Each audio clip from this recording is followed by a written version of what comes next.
Hello guys! Welcome back to my channel. This is Doc B of Prime Smiles, and for today, mag-unbox tayo at mag-review ng bago kong case, which is the Rhinoshield MOD NX, which is iba siya doon sa Rhinoshield CRASHGUARD. So, noong una nalilito rin ako ano ba yung difference ng MOD NX sa CRASHGUARDNX.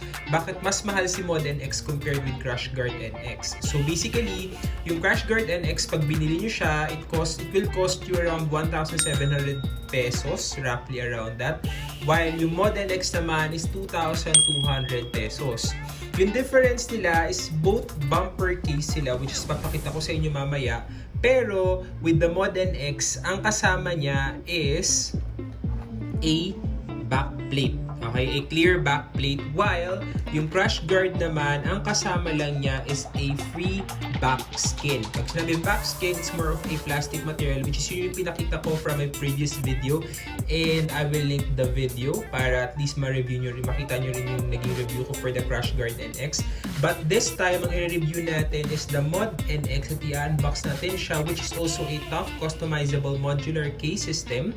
And this is for the iPhone 11 Pro Max with 11 feet or 3.5 meters impact protection. It is a certified military grade, and syempre it's a durable material. It has raised lip, covers all drop angles.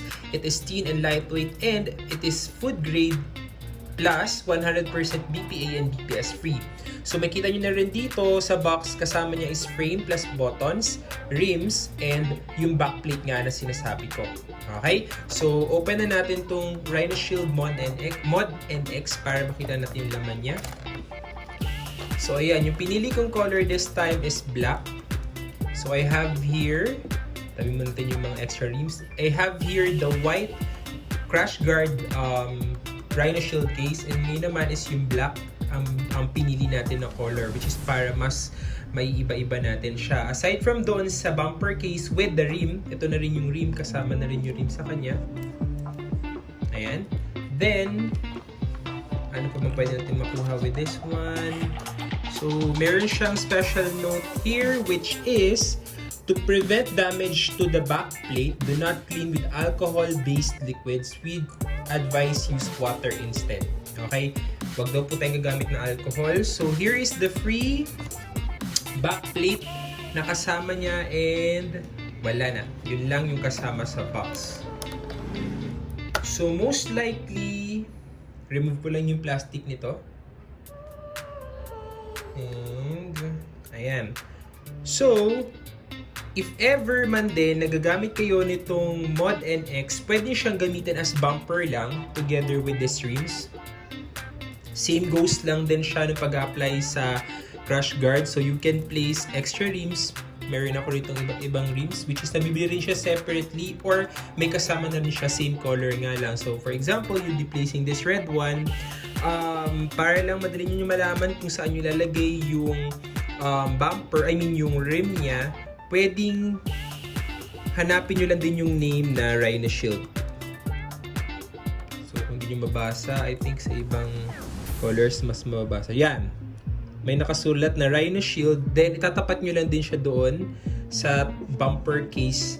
Doon lang din siya para may pasok nyo yung rim. So same side lang din sila. Then i-clip nyo lang siya on the case itself or the bumper itself. So ayan na yung white and black. So highly customizable siya. Yun nga lang, if you're going to use the back clear case, tatanggalin nyo yung rim niya to replace it with the back plate, which is para totally makover ninyo yung case ninyo. Same lang din siya. I-clip nyo lang siya din doon sa bumper. And then, ayan.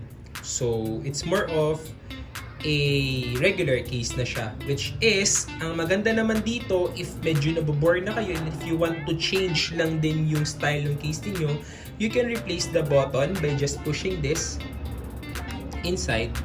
Then, pwede nyo na siyang palitan ng iba pang buttons. Like, for example, ito, like this one. Red ang pinalit ko sa kanya na before ang kasama is white.